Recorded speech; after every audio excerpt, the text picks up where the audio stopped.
This is I'm Roger Lagumbay. we were here today to discuss our report about the fundamental principles of basic finance. So, let's proceed.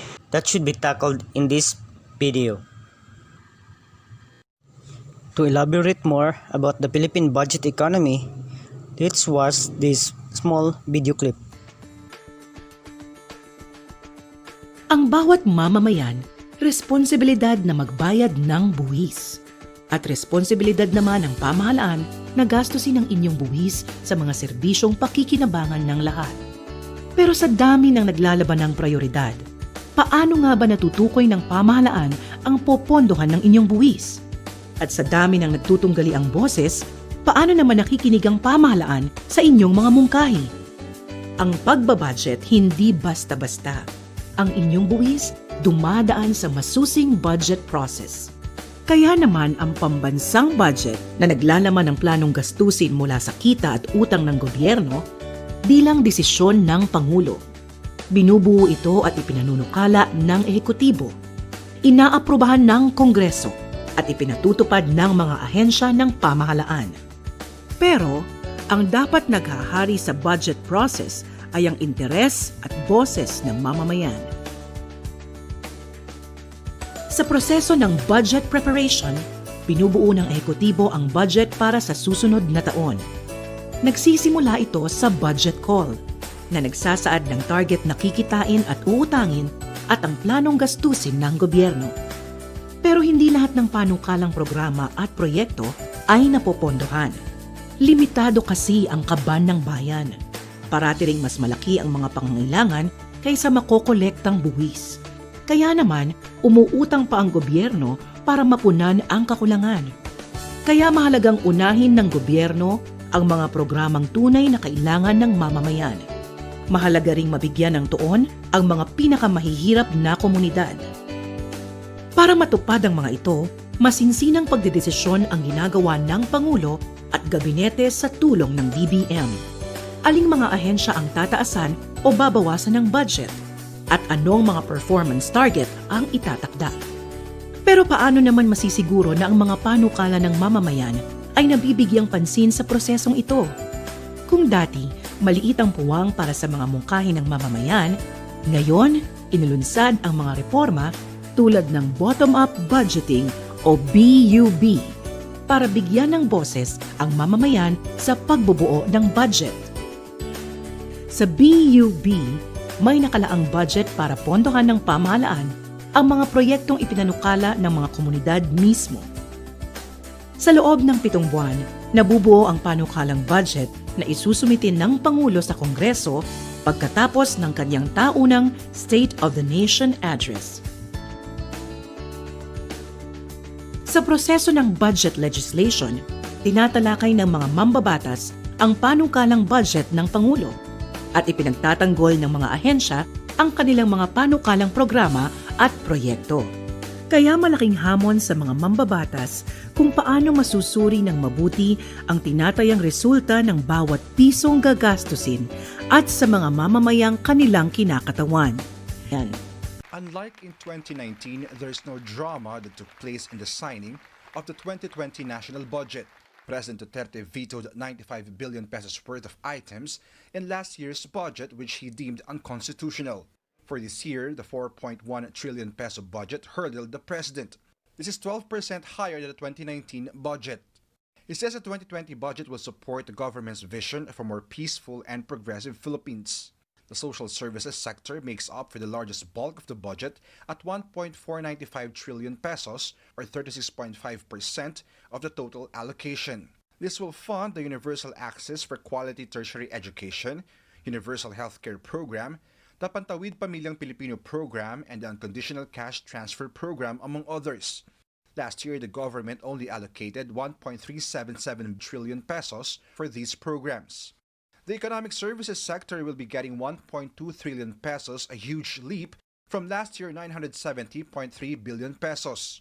The Department of Public Works and Highways and the Transportation Department will receive higher funding to accelerate the administration's infrastructure program.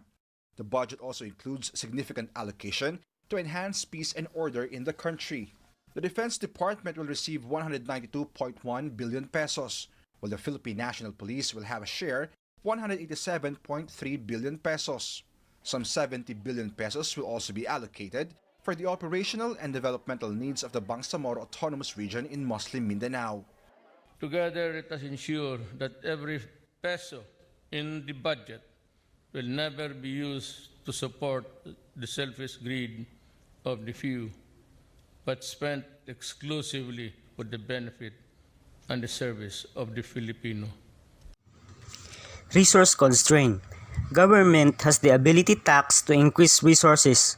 Private organization can only borrow or increase equity by selling ownership's rights. Ownership, who own private resource and clearly defined. Public interest, including a wide range of stakeholders who have legitimate interest in the decision by the government. Objectives. Private firms seek to increase value for a firm. Government has a wide range of goals, from supporting equity and individual rights to provide service broadly to a population to maintain public legitimacy and getting elected. Public goods. Some types of goods and services have characteristics that lead to underproduction in the private market. It involves resource when some aspects consumed is shared.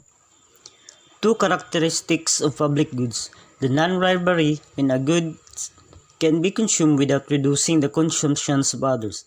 Excludability, inability to exclude non-payers from consuming the goods. So, to elaborate more about the difference between private and public goods, let's watch a simple clip.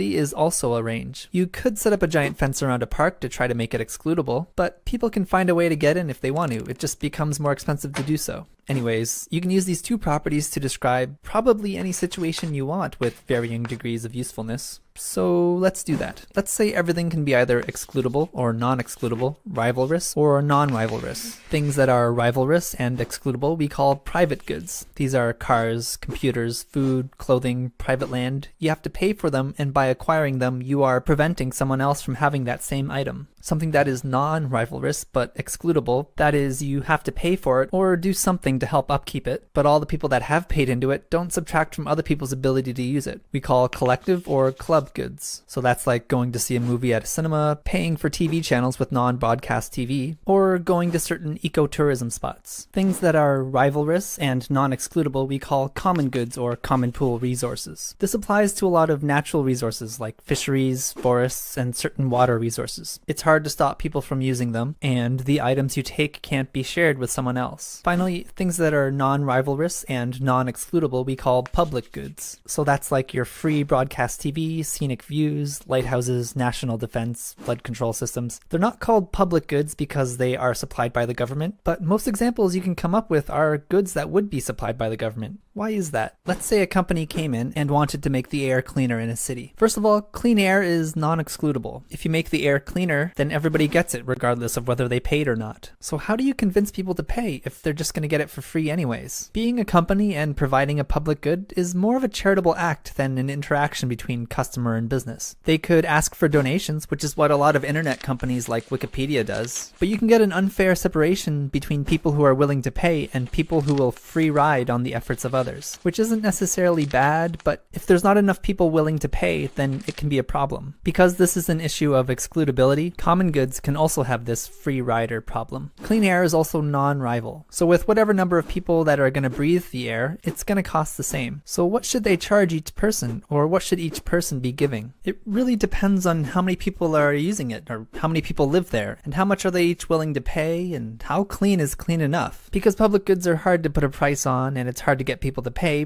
private companies typically don't provide public goods, and public goods tend to be the ones that the government takes care of using compulsory tax dollars. It can work, but you don't get an accurate or efficient outcome of who should be paying, how much they should be paying, and how much effort should be spent on this particular thing. With private goods, someone produces something. What it costs to make, or what its value is represented in the price. Only the person that paid for it gets to have it, so they don't have to worry about free riders. As people buy them, they will deplete, so the manufacturer will know exactly how much to make and how much people like them. Okay, there's a problem here. For example, a fish is a common good here, but instantly becomes a private good once the fisherman has taken it out of the water. A hammer is maybe a private good in the store, but becomes a common good when you bring it back to your workshop. What's happening is it's not the item that is classified under these different headings. An apple and a hammer don't really have the properties of being excludable or market failures and functions of government. Externalities, a cost of benefits created by the market exchange of two parties that affects a third party not part of the exchange. Costs are negative. Examples. Benefits are referred to as positive externalities. Examples. Failures of competition. Monopolies. If a single firm is able to control a market and receive excess profit. Natural monopolies when there are economies of scale to providing some kinds of goods. Incomplete information. When an individual consumer does not have complete information on the value of goods. Information asymmetry. When one party in an exchange has important private information. Information asymmetry leads to adverse selection. Asymmetric information distorts market exchanges. Moral hazard. Asymmetric information creates an incentive that distorts some market exchanges. Non-market goods. Some items of value are not provided by market exchange. Example, equity, justice, morality, etc. Distribution. The general idea that there should be some concern of disadvantaged members of society. Today we move into the last topic I'm going to cover in Unit 3, market failures that require government intervention and government failures when that intervention turns out to have unintended consequences. There will be no problem sets with this quiz and just a couple of pretty simple graphs. That's the good news. You will, however, have two quizzes, both of which will remain open only up until the day before the unit test, and both of which you may work on with partners. Indeed, I encourage that. These are mostly, though not entirely, reading quizzes, since I want to approach this topic as much as possible through case studies. But you will have questions on some of the material I'm going to cover in this podcast, so I recommend you take notes. We've really already begun this topic by looking at the minimum wage. One of the ways that free markets arguably fail is that the forces of supply and demand, marginal revenue product, and all of that left to work on their own unchecked create a society with big disparities between top and bottom income earners. Outside of a few libertarians who don't believe in government intervention and a few socialists who don't believe in free markets, most of the debate, at least in the United States, comes down to how we can help those at the bottom levels of income without significantly reducing economic growth and without discouraging employment. Some people believe that higher minimum wages are a good way to address market failures of inequity by forcing employers to pay more. Some people think that the minimum wage is a bad way to address inequity and argue that the earned income tax credit, which are basically tax rebates for low-income workers, or assistance programs such as food stamps, are a better way to address inequity. That's some of what you worked on this week, right? You will see a couple more reading excerpts about this issue on your quizzes.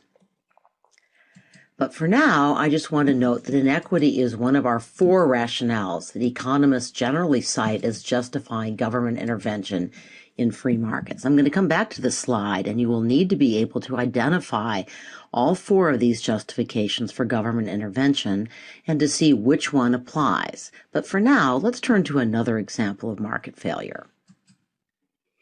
So, after you've watched this clip, or as you watch this clip, see if you can identify which of these four sources of market failures you're seeing reported. Well, the burning sensation experienced by residents living near the Sriracha hot sauce factory is an example of an externality.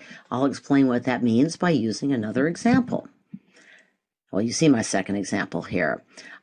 It's the noise emitted by car alarms. I lived for a decade on the south side of Chicago when my husband was teaching at the University of Chicago. Our neighborhood did have a car theft problem, and not coincidentally, it had a lot of cars equipped with car alarms. As a mother of, at the time, 3 small children, I had an anti-car theft problem. Car alarms would often go off 5 or 6 times a night, right outside my kids' windows, which looked out on the street. Well, at any rate, without intervention, the producers and consumers of hot sauce or car alarms do not really have to pay the full cost of the product that they are producing or consuming. That is, they do not pay the costs that are borne by the wider society, including people who do not directly consume their products.